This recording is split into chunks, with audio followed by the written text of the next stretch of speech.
So China mouse, the Dragonfly F1 Pro Max, people are going nuts for this mouse. So I'm going to give my impressions on it, whether you should be picking it up, whether it's worth it as a budget mouse compared to something like a superlight or, you know, the Razer V2 Pro. Let's have a look at it and see how it compares. If you're not familiar with who I am, I'm Bearded Bob, been around gaming 35 years plus now, 230 mice in the bank. I have a lot, way more than that now. So if you want to know about gaming mice, keyboards, then you're definitely the right channel. Dragonfly F1 Pro Max. Do have a 4K dongle for it. I've not tried it yet. Build quality. You know what? Even the AJ 199 is pretty good. This thing's good. It's got better skates. This is when I would pick out the AJ and the thing you want. The pre-travel's a little much, but it's pretty decent. I mean, you're talking about we just pulled apart that V3 and stuff, and for the money, this thing's not bad, man. It's probably the best budget mouse around, in my opinion. Pulsar Mini, slightly bigger. Super light. Fraction shorter. Side buttons feel a little meh.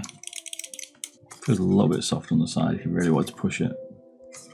But overall, I mean, for the money, this thing's better than a lot of the premium mice, in my opinion. For a Chinese mouse, this thing it's nice.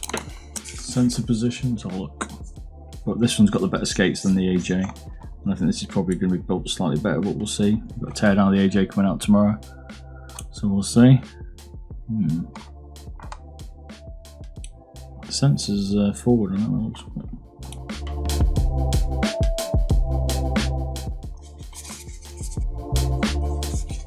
It's going to become the next modded mouse, I think.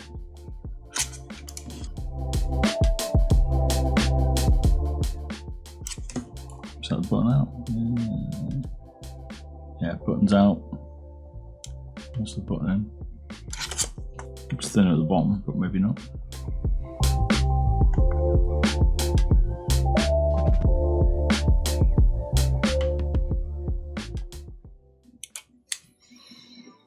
A little bit of pre. Put quite a bit. It's quite a bit on this front though. But that's quite a bit. And that left one. A little bit on the sides. Which it compares to a superlight. There you go. It's a V1, but stuff the same.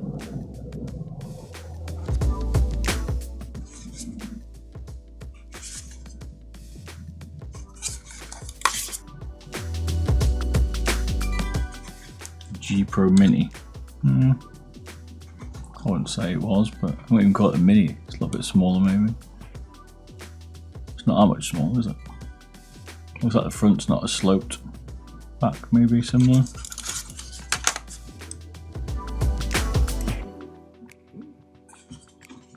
So it's got a slightly more curved side. It's a bit flatter the superlight. Yeah, the thumb's a bit more deeper in the grip. Not necessarily a bad thing, to be fair. I actually quite like the comfort grooves as well.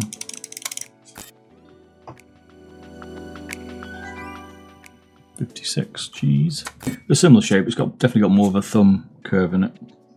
And I think the back's slightly different. It feels like that digs into my palm a lot more with it because it's shorter or not. I don't know, but side buttons feel like proper side buttons. Feels decent though. For your money, this it's gonna be hard to beat.